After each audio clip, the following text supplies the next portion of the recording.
Para sa mga hindi pa nakakaalam ng sikreto kung paano mapabilis ang pamumunga ng halaman kahit hindi panahon, panoorin ninyo ang video na ito hanggang dulo at huwag skip para hindi kayo magkamali ng intindi.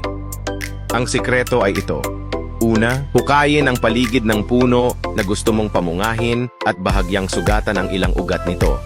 Pangalawa, mag-abono sa panahon ng tag-init. At pangatlo, ito ang pinakaimportante. Maaari kang gumamit ng patabang pampabulaklak at pampamunga na Booster 76. Napakadali lang gamitin. Maglagay ng 2 takip ng bote sa 2 hanggang 4 na litro ng tubig, haluin hanggang pantay ang pagkakahalo, at pagkatapos ay idilig sa puno na gusto mong pamungahin. Gawin ang paglalagay ng pataba ng regular, 1 beses kada 1 hanggang 2 linggo. Para sa karagdagang impormasyon tungkol sa produkto, maaari ninyong i-click ang yellow basket sa ibabang kaliwang bahagi.